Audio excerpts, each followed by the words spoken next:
Hello नमस्कार दोस्तों, वापस से पंचायत सेवा के ऑफिशियल यूट्यूब चैनल में आपका स्वागत है। और आज की ये जो वीडियो है बहुत ही ज़्यादा स्पेशल और ख़ास होने वाली है। साथ ही साथ आज की वीडियो के अंदर हम लोग बात करने वाले हैं कि अगर आप एक तरीके से ग्राम प्रधान प्रत्याशी हैं या जिला पंचायत सदस्य प्रत्याशी हैं या बीडीसी प्रत्याशी हैं, तो आपको अगर चुनाव लड़ना है किसी भी स्टेट में तो आपके पास क्या क्या डॉक्यूमेंट होने चाहिए। स्पेशली ये खास फरमाइश है उत्तराखंड के जितने भी हमारे सब्सक्राइबर हैं, क्योंकि आपको पता होगा कि इस समय हमारे यूट्यूब चैनल पे उत्तराखंड पंचायत चुनाव से रिलेटेड सारी जानकारी और सारे अपडेट कवर किए जा रहे हैं। तो ऐसे में हमारे वीडियो के नीचे बहुत सारे कमेंट आए हुए थे कि पंचायत चुनाव लड़ने के लिए जो प्रधान प्रत्याशी हैं या जिला पंचायत सदस्य प्रत्याशी हैं क्या क्या डॉक्यूमेंट लगने वाला है। तो उसकी जानकारी हम बारी बारी से सबको रिप्लाई नहीं दे सकते हैं, तो इसलिए हमने एक सोचा इसके ऊपर एक प्रॉपर वीडियो बनाया जाए और इसमें सारा अपडेट दिया जाए कि क्या क्या डॉक्यूमेंट लगने वाला है।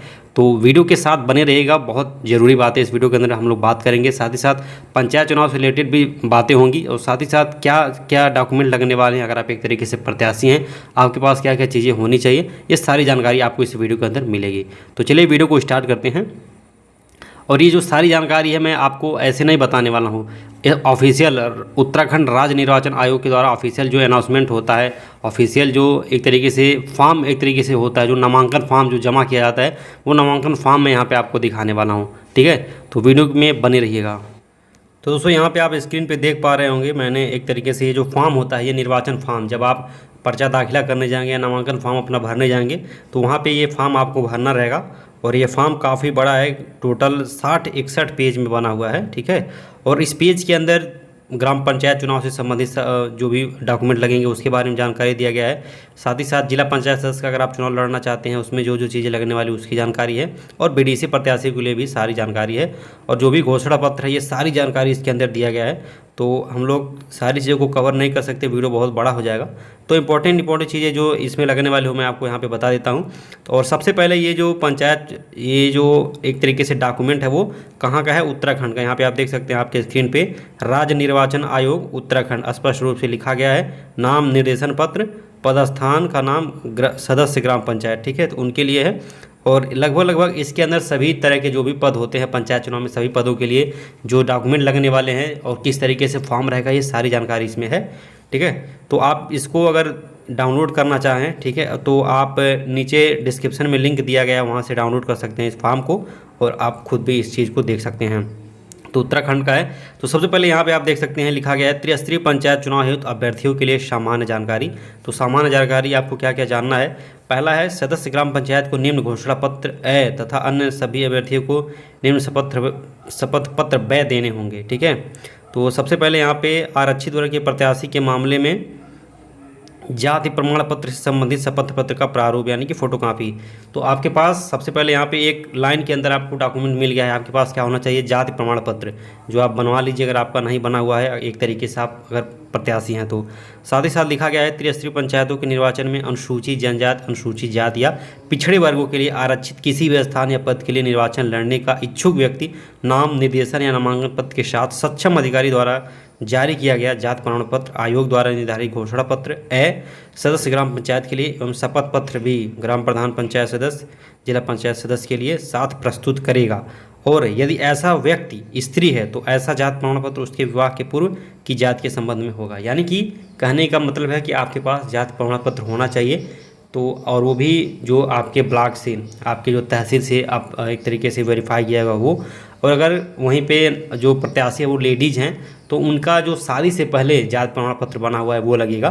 शादी के बाद अगर वो दूसरी जाति में शादी करती हैं तब वो डॉक्यूमेंट नहीं लगने वाला, शादी के पहले जो डॉक्यूमेंट रहेगा वो लगेगा।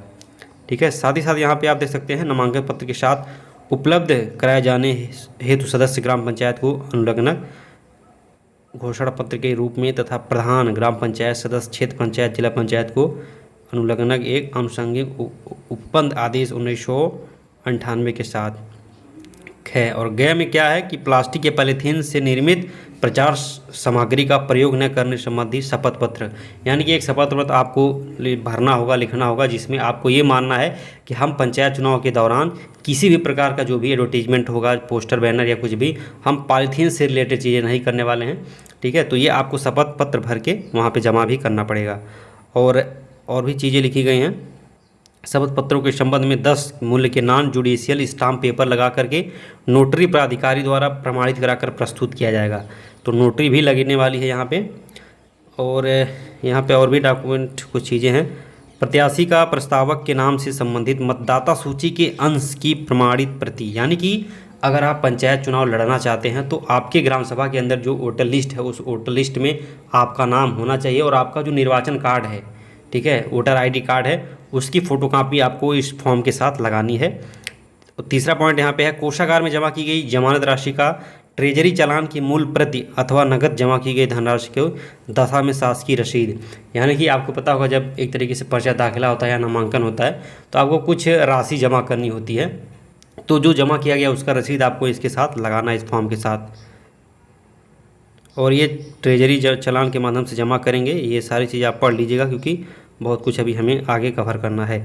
साथ ही साथ यहाँ पे आप देख सकते हैं ये चार्ज दिया गया है कितना फॉर्म का शुल्क जो लगे वो क्या जमा करना है। यहाँ पे प्रत्याशी द्वारा जमा की जाने वाली जमानत की जो धनराशि होती है वो क्या है। अगर आप सदस्य ग्राम पंचायत यानी कि बीडीसी का चुनाव लड़ना चाहते हैं तो आप 100 रुपये सामान्य के लिए है, और अनुसूचित पिछड़ा वालों के लिए 50 रुपये है। प्रधान का अगर एक तरीके से आपको चुनाव लड़ना है तो 100 रुपये, यहाँ पे 50 नहीं यहाँ पे 250 रुपये। फिर सदस्य क्षेत्र पंचायत का यहाँ पे 500 रुपये, यहाँ पे 250 रुपये। फिर सदस्य जिला पंचायत का 1000 इधर लगेगा, यहाँ पे 500 लगेगा, अलग लग जाती है हिसाब से, ठीक है। और नाम निर्देशन पत्र को प्रधान सदस्य ग्राम पंचायत के पदस्थान के मामले में प्रत्याशी स्वयं या निर्वाचन अभिकर्ता द्वारा सदस्य क्षेत्र पंचायत के पदस्थान के मामले में प्रत्याशी स्वयं प्रस्तुत कर सकता है। यानी कि अगर आप प्रत्याशी हैं तो आप खुद भी जा सकते हैं या फिर आपके जो संबंधी है वो भी जा करके आपका पर्चा दाखिला कर सकते हैं। और एक चीज़ इसके अंदर ये भी इम्पोर्टेंट चीज़ है कि आप अगर पंचायत चुनाव लड़ने जा रहे हैं तो ये तय है कि आप उसी तरीके से यानी कि उसी ग्राम सभा से होने चाहिए जिस ग्राम सभा से आप पंचायत चुनाव लड़ने जा रहे हैं, ठीक है। और चुनाव प्रचार में प्लास्टिक पॉलीथीन से निर्मित चीज़ों को पूर्णतः यहाँ पे प्रतिबंधित किया गया है। जो हैंडबिल या पैम्पलेट होगा वो सब कुछ एक तरीके से होना चाहिए। और साथ ही साथ एक जानकारी ये भी लिखा गया है कि जो भी पंचायत चुनाव में एक तरीके से हैंडबिल आपका जो भी प्रचार सामग्री प्रिंट करेंगे उस प्रिंटर का जो प्रिंटिंग प्रेस है उसका नाम भी यहाँ पे रहेगा। साथ ही साथ ये जो यहाँ पे अधिकतम जो खर्च की सीमा भी तय की गई है। बीडीसी के लिए प्रधान के लिए 25,000, 5,000, 25,000, 70,000, लेकिन इतना कौन करता है। साथ ही साथ यहाँ पे जैसे ही आप पर्चा दाखिला कर देते हैं 30 दिन के अंदर आपने कितना खर्च किया हुआ है उसके बारे में भी सारी जानकारी आपको देनी होती है, जो यहाँ पे इस पूरे वर्ड में लिखा गया है, ठीक है। तो ये कुछ गाइडलाइन है। अब यहाँ पे एक तरीके से पद का नाम जो है सदस्य ग्राम पंचायत, अगर आप बीडीसी का चुनाव लड़ना चाहते हैं तो आपके पास इस तरीके का फॉर्म आपको मिलेगा और यहाँ पे आपको सारी चीज़ें भरनी है। और इसके साथ क्या क्या डॉक्यूमेंट लगने वाले हैं ये आप पहले बात तो नामांकन पत्र, ठीक है, ये आपका रहने वाला है। जात प्रमाण पत्र संबंधी घोषणा पत्र का फोटोकॉपी और नामांकन के शब्द में अनुपूरक आनुवंशिक अनुबंध आदेश, ये कोई फॉर्म है या कागज़ होगा। चुनाव प्रचार प्रसार में पॉलीथीन का नहीं प्रयोग करना है, इसका घोषणा पत्र, ठीक है। तो ये कुछ बेसिक हो गए, बाकी आपके पास और भी चीज़ें होनी चाहिए। जब आप फॉर्म भरेंगे तो ये सारी चीज़ें आपको भर देनी है, भरते जाना है सब कुछ। उसके बाद यहाँ पे कुछ ऑफिसर से रिलेटेड भरना है। तो ये जो फॉर्म फिलअप करना है ये चीज़ें तो बाद में भी देखी जा सकती हैं। हम लोग यहाँ पे बात करते हैं डॉक्यूमेंट क्या क्या लगने वाला है। देखिए बहुत सारी चीज़ें लिखी गई हैं, बहुत सारी बातें लिखी गई हैं। टोटल 52 से 53 पेज का ये PDF है। अगर मैं उतने में बताने लगूँगा तो बहुत टाइम लगने वाला है। अब यहाँ पे मेन जो पॉइंट है उसको हम लोग यहाँ पे देख लेते हैं। सबसे पहले अगर आप प्रत्याशी हैं तो आपको इन सब का विवरण देना होगा, ठीक है। नगद का आपके पास कितना होगा, कैसे क्या है, बैंक वित्तीय संस्थानों और नॉन बैंकिंग वित्तीय कंपनियों में जमा जो धनराशि है, कंपनियों में बॉन्ड, शेयर और अन्य वित्तीय इंस्ट्रूमेंट्स, मोटर व्हीकल जितनी भी गाड़ियाँ आपके हैं उसकी जानकारी देनी है। जेवरात क्या है, कैसे है, ठीक है, संपत्ति जो भी है उसके बारे में डिटेल देना है। उसके बाद कृषि से रिलेटेड चीज़ें क्या हैं, कितनी ज़मीन है आपका, क्या है, वो सब जानकारी देना है। घर आपका कहाँ कहाँ पे है, ज़मीन कैसे कैसे कितनी ज़मीन है, घर बहुमंजिला मकान इत्यादि क्या है, सर्वे सबका होगा। तो ये सारी चीज़ें आपको लगानी रहेंगी।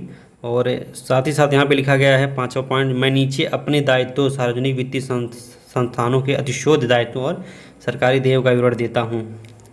अलग अलग विवरण देना है। अगर बैंक से आपने लोन लिया है तो उसके बारे में आपको जानकारी देनी है। वित्तीय संस्थाओं से अगर आपने ऋण लिया है वो भी बताया है। सरकारी बकाया अगर आपका बचा हुआ है तो उसको भी यहाँ पे बताना है। ठीक है, सारा विवरण देना है। टैक्स के रिलेटेड जो भी आप इनकम टैक्स देते हैं उससे जानकारी देनी है। संपत्ति कर, प्रॉपर्टी टैक्स आप अगर भरते हैं तो उसका यहाँ पे पूरा डॉक्यूमेंट फिलअप करना है। विक्रय कर, संपत्ति कर, और यहाँ पे आपको शैक्षिक योग्यता, मेरी शैक्षिक योग्यता निम्नलिखित है। आप जो भी जितने भी योग्य हों, 5वीं पास हैं, 8वीं पास, 10वीं पास, 12वीं पास हैं, वो आप यहाँ पे अपना शैक्षिक योग्यता भर देंगे। और कि यहाँ पे आप देखेंगे ये फॉर्म बहुत बड़ा है। अगर मैं बारी बारी से चीज़ों को बताने लगूँ तो बहुत बड़ा हो जाएगा, बहुत ज़्यादा। और ये फॉर्म बहुत बड़ा है, अगर मैं बारी बारी से चीज़ों को बताने लगूँ तो बहुत ज़्यादा टाइम लगेगा, तो ये वीडियो काफ़ी बड़ी हो जाएगी। तो इस तरीके से फॉर्म को मैं आपको दिखा दे रहा हूँ। ये बहुत आसान है इसको भरना, ठीक है। 100 रुपये या 50 रुपये इसका चार्ज लगता है वहाँ पे। और इसको लेने के बाद से इसको फिलअप करना है। फिलअप करने के बाद जो मैंने डॉक्यूमेंट आपको बताया है उसको इसके साथ लगा देना है। तो जो एक तरीके से अगर आप देखेंगे, मेन जो एक तरीके से यहाँ पे निष्कर्ष निकल रहा है इस फॉर्म का, पूरा फॉर्म को मैंने पढ़ा हुआ है। और पढ़ने के बाद लगभग सभी स्टेट में इसी तरह की चीज़ें होती हैं। तो इसमें आपके पास क्या क्या होना चाहिए? सबसे पहली बात तो आपके पास वोटर लिस्ट में आपका नाम होना चाहिए। दूसरी चीज़, आपके पास इस टाइम पे आधार कार्ड होना चाहिए। आधार कार्ड के साथ साथ फ़ोटो भी होना चाहिए। और जो बैंक डिटेल आपको देनी है, ज़मीन से रिलेटेड डिटेल आपको देनी है। तो कोई बहुत ज़्यादा तामझाम नहीं है, बस ये नॉर्मल डॉक्यूमेंट आपको जमा करने हैं। उसके बाद से आप पंचायत चुनाव में एंट्री कर सकते हैं। बाकी आपका एक तरीके से अगर कोई आपराधिक मामला चल रहा है कोर्ट के अंदर, तो उसकी भी जानकारी देनी है, जो इसमें लिखा गया है। मैंने इसको अच्छे से पढ़ा हुआ है। तो ये सारी चीज़ें आपको सारी जानकारी देनी है। अगर आपने कहीं से लोन लिया हुआ है तो उसकी भी डिटेल इसके अंदर फिलअप करनी है। कोई टैक्स आप भर रहे हैं, टैक्स से रिलेटेड जो भी जानकारी देनी है वो भी सब देना है। तो यानी कि आपके बारे में जो भी ज़रूरी जो चीज़ें हैं वो सारी जानकारी आपके पास होनी चाहिए। और आय प्रमाण पत्र, जात प्रमाण पत्र, निवास प्रमाण पत्र, ये सारे प्रमाण पत्र आपके पास होने चाहिए। आधार कार्ड तो होना ही चाहिए, Aadhaar card, PAN card, bank passbook. तो ये सारी चीज़ें उसमें लगने वाली हैं, ठीक है। साथ ही साथ आपके पास फ़ोटो भी रहना चाहिए, फ़ोटो लगेगा। और जमानत राशि आपकी यहाँ पे लगने वाली है। तो कोई बहुत ज़्यादा डॉक्यूमेंट नहीं लगने वाले, यही सारे डॉक्यूमेंट लगेंगे। अब दोस्तों बात करते हैं पंचायत चुनाव कब तक होगा उत्तराखंड के अंदर। तो उत्तराखंड में जो पुराना कार्यकाल था वो नवंबर 2019 में ख़त्म हो चुका है। तो ऐसे में जो नया चुनाव होगा, नया कार्यकाल होगा, वो नवंबर 2024 में ये कार्यकाल समाप्त हो जाएगा। तो जैसे ये कार्यकाल समाप्त हो जाता है तो इसमें एक तरीके से पंचायत चुनाव से संबंधित जो भी कार्य हैं वो शुरू हो चुके हैं। और दिसंबर के लास्ट तक चुनाव होने की संभावना है। लेकिन फ़िलहाल में जैसा भी होता है, जो भी अपडेट आएगा मैं यहाँ पे इस चैनल के माध्यम से देता रहूँगा। फिलहाल में इस वीडियो के अंदर मैंने आपको बता दिया है क्या क्या डॉक्यूमेंट लगने वाला है, फॉर्म ये किस तरीके से रहेगा। फॉर्म जिसको डाउनलोड करना होगा नीचे डिस्क्रिप्शन में लिंक हो सकता है मिल जाए, वहाँ से आप डाउनलोड कर सकते हैं फॉर्म को और पूरे अच्छे तरीके से पढ़ सकते हैं कि क्या क्या चीज़ें लगती हैं। और ये लगभग सभी स्टेट के लिए है। तो वीडियो के अंदर इतना ही, मिलते हैं दूसरी नई वीडियो में दूसरी जानकारी के साथ। तब तक के लिए टाटा, बाय बाय।